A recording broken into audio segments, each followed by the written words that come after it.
Hi everyone, welcome back to my channel study with आशीष।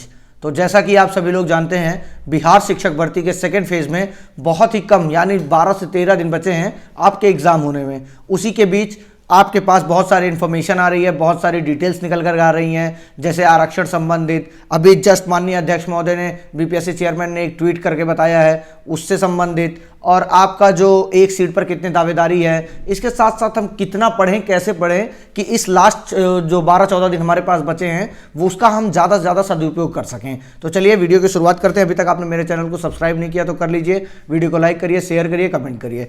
अभी 2-4 दिनों से मैं थोड़ा दूसरे कारणों से व्यस्त था, इसलिए आप तक कोई सूचना पहुंचा नहीं पाया या आपके सामने कोई वीडियो नहीं ला पाया। तो आज से लेकिन ये कंटिन्यू रहेगा, तो आप सभी लोग चैनल को फॉलो करते रहिए। तो देखिए, जो माननीय अध्यक्ष महोदय ने ट्वीट किया, सबसे पहले उस पर चर्चा कर लेते हैं हम कि all those TRE 2.0 registered candidate who couldn't make their payments after registration are provided one last chance to make their payments on 23 to 24 November. Failing which their registration shall stand cancelled. मतलब हिंदी में समझ लीजिए, वे सभी TRE 2.0 पंजीकृत उम्मीदवार जो पंजीकरण के बाद अपना भुगतान नहीं कर सके हैं, उन्हें 23-24 नवंबर को अपना भुगतान करने का एक आखिरी मौका दिया गया है, अन्यथा उनका पंजीकरण रद्द कर दिया जाएगा। मतलब जो कैंडिडेट्स की डेट मतलब सिर्फ 14-17 तक थी, उसको अब आगे कर दिए हैं और 23 और 24 नवंबर को आपको ये 2 डेट बताई है जिस दिन आप अपना भुगतान कर सकते हैं।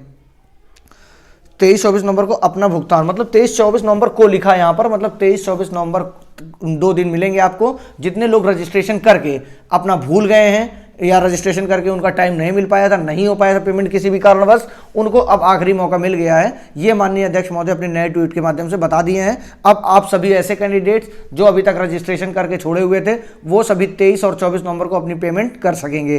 तो चलिए, उनके लिए बहुत ये अच्छी बात है कि नहीं तो बहुत सारे कैंडिडेट्स ऐसे थे जिनको नुकसान का सामना करना पड़ सकता था। इसी के बीच आज एक न्यूज़ और निकल कर आई कि जो इसी के बीच आज एक और न्यूज़ निकल के आई, जो प्रक्रियाधीन व नई भर्तियों में भी लागू होगा बढ़ा आरक्षण। आप सभी को पता होगा 75% पहुंच गया है बिहार में आरक्षण। तो अब जितनी भी सीट्स आई थी, मतलब जैसे अगर EBC के लिए 25% आरक्षण है तो 100 सीट आएगी, तो 25 सीट उनके लिए रहेगी। तो सभी कैंडिडेट्स ऐसे जितने थे वो आरक्षण की, चाहे EBC हो, SC हो, ST हो, सूचित जनजाति हो, अत्यंत पिछड़ा वर्ग हो, कोई भी हो, EWS में कोई बढ़ोतरी नहीं की गई है। वो सभी 10 के 10 एज इट इज % पर बने हुए हैं। जनरल में तो कोई बात ही नहीं उठती है। तो EWS के कैंडिडेट पूछ रहे थे कि हमें भी क्या कोई लाभ होगा, तो बिल्कुल नहीं। जितना आपका लाभ था 10% का, उतना ही आपको आगे भी मिलेगा, क्योंकि उस 75% में EWS छोड़ को बाकी N कैटेगरियों को, जो अदर कैटेगरियां हैं, उनको बढ़ाया गया है। उसमें काफ़ी अलग अलग रेशियो के हिसाब से बढ़ाया गया है। वो सारी चीज़ें आप देख लीजिएगा, लेकिन इससे आपके एग्जाम पर कोई इफेक्ट नहीं पड़ने वाला है। जितनी सीट्स आ गई हैं, जिसमें आप फॉर्म भर दिए हैं, उसी में आपकी लड़ाई है। और लड़ाई कितनी सीटों पर है तो आप सभी लोग जानते हैं कि एक सीट पर 5 दावेदार हैं, क्योंकि 5 लाख कुछ 64,000 के आसपास कैंडिडेट्स ने रजिस्ट्रेशन करके फीस अपनी सबमिट की थी। अब 23-24 नवंबर को हो सकता है ये आंकड़ा 10-5 हज़ार का और बढ़ जाए, इससे ज़्यादा बढ़ना नहीं है। तो TRE फेज़ 1 में और TRE फेज़ 2 में काफ़ी डिफरेंस देखने को मिला है। लगभग 8 से 10 लाख फॉर्म उसमें भरे गए थे, लेकिन इसमें 6 लाख भी फॉर्म भरना अभी मुश्किल हो गया है। तो आप सभी के लिए, चाहे आप 1 से 5th में हो या आप 6 से 12th में हो, सभी कैंडिडेट्स के लिए एक सीट पर 5 लोगों की दावेदारी है। मतलब आपका कंपटीशन 5 लोगों से रहेगा। इसलिए आप सभी को अब आगे अपनी स्ट्रेटजी अभी तक आपने नहीं बनाई है और आप ऐसे ही पढ़ते जा रहे हैं कि NCERT उठाए हैं, सिर्फ रट्टा रीडिंग करते हुए चले जा रहे हैं, तो इससे कुछ भी नहीं होगा। अब वो समय आ गया है कि आपको अपनी प्रैक्टिस पर ज़्यादा ध्यान देना चाहिए। क्योंकि आप देखिए, प्रैक्टिस से क्या होगा कि आपको एट एंड जाके वहाँ पर क्वेश्चन देखना है, उन्हीं 5 ऑप्शन में एक ऑप्शन आपको चूज करना है। लेकिन आप अगर लगातार थ्योरी पढ़ते रहेंगे तो आप वो समझ ही नहीं पाएंगे कि BPSC किस प्रकार के क्वेश्चन आपसे पूछ रहा है। अगर आप ये नहीं समझ पाएंगे तो आपको आंसर करना एकदम मुश्किल नहीं, नामुमकिन जैसा दिखेगा। और आप जो आंसर सोचेंगे सही है, वो आंसर आपका गलत हो जाएगा। क्योंकि थ्योरी और क्वेश्चन पैटर्न में बहुत बड़ा डिफरेंस होता है। आप खुद जब पढ़ रहे होंगे एनसीईआरटी या कोई भी ऑथेंटिक बुक, या उसके बाद जब आप कोई एग्जाम का आप क्वेश्चन पेपर उठाते होंगे तो आपके दिमाग को थोड़ा वो हिला देता होगा, क्योंकि क्वेश्चन पूछने का तरीका और किताब में लिखी हुई चीजें दोनों में बहुत ज्यादा डिफरेंस होता है। उन्हीं दोनों को जो मैच कर लेता है वही परीक्षा में पास कर जाता है। तो आप सभी लोग को अपनी तैयारी दबा के करना है, चाहे आप 1 से 5 में हो, चाहे तो 6 to 8 में हो, चाहे आप 1 से लेकर 12 तक किसी में भी एग्जाम दे रहे हो।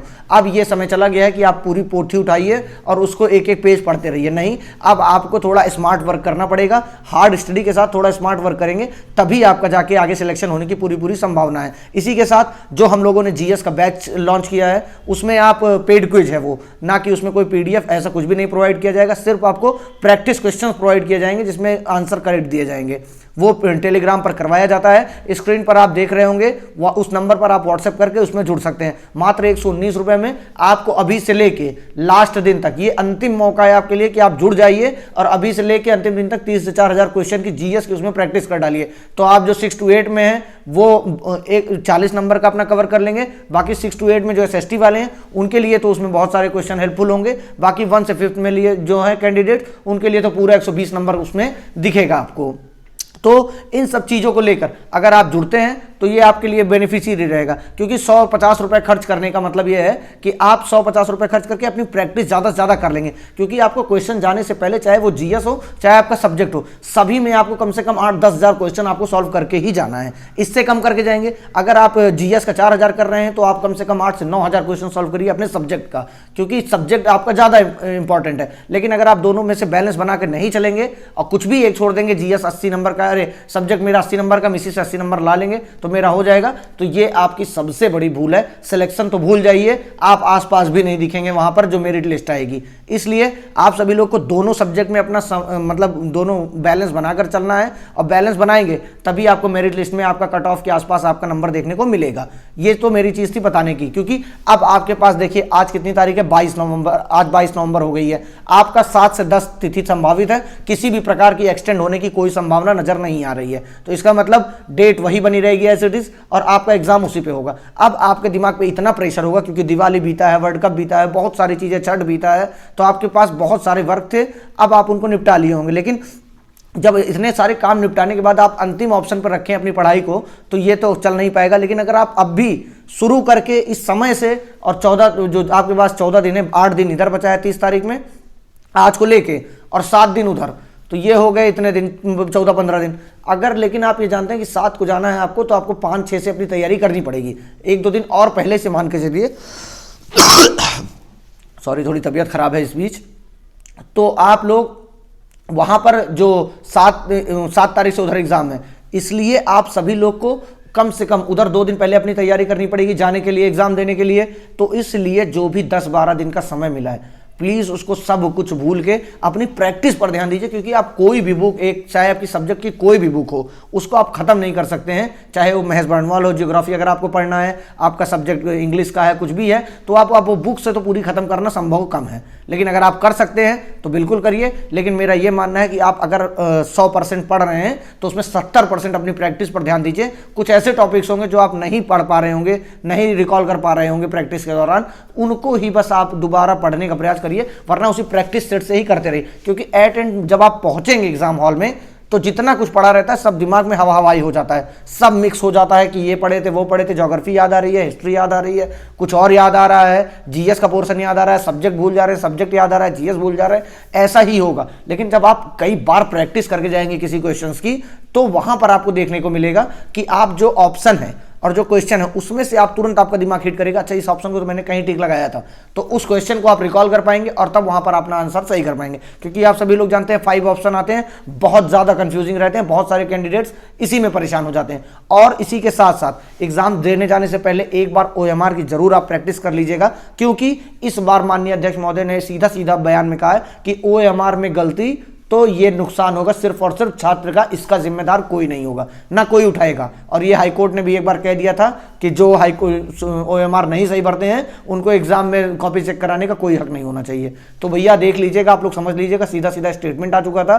फेज 1 के तरह इसमें करने की गलती कोशिश मत करिएगा, क्योंकि फेज 1 में बहुत सारी चीजों को सुधार करने का मौका मिला था। इस वाले में फेज 2 में एक भी मौका नहीं दिया गया है कि आपको सुधार करने को मौका मिल सके। इसलिए आप सभी लोग OMR पर प्रैक्टिस कर लीजिएगा, ज़्यादा से ज़्यादा क्वेश्चन को प्रैक्टिस करिए। कम से कम GS और सब्जेक्ट मिला के 10 से 12 हज़ार क्वेश्चन की प्रैक्टिस करके जाइएगा, क्योंकि आपको 10 से 12 हज़ार क्वेश्चन आप जब प्रैक्टिस कर लेंगे अच्छे से कि आपको सब याद हो जाए, तभी आप ऐसा कर पाएंगे। और आज से लेके अभी तक मतलब अगर आप 2-2.5 घंटे में 120 क्वेश्चन कर रहे हैं तो कम से कम 6 से 7.5 घंटे 3 प्रैक्टिस सेट पेपर रोज लगाइए, कहीं से भी ना भूलें। और अगर आप हमारा GS पेड को ज्वाइन करते हैं तो आपको उसमें 2,500-3 हज़ार क्वेश्चन मिल जाएंगे, जो आप बहुत आराम से उसमें तैयार कर सकते हैं। डेली बेसिस पे 50 क्वेश्चन भेजे जाते हैं, जिसके अंदर current, math, reasoning, history, geography, polity सब कुछ इंक्लूड रहता है जो GS में आता है। तो आप सभी लोग अपनी प्रिपरेशन करते रहिए अच्छे से। जितनी जानकारी थी मैंने आपको दे दिया। जो कैंडिडेट्स अपनी रजिस्ट्रेशन करके फीस नहीं सबमिट कर पाए तो उनको भी मौका मिल गया है। और इससे ज़्यादा जानकारी पाने के लिए आप सभी लोग टेलीग्राम को ज्वाइन कर लीजिए, उसका डिस्क्रिप्शन में लिंक डाल दूंगा या कमेंट में पिन कर दूंगा। टेलीग्राम पर जुड़े रहने से हर चीज़ की वीडियो नहीं लाई जा सकती, तो जो लेटेस्ट अपडेट आती है वहाँ पर भेज दी जाती है, तो आप वहाँ उसको ज्वाइन कर सकते हैं। Thank you so much.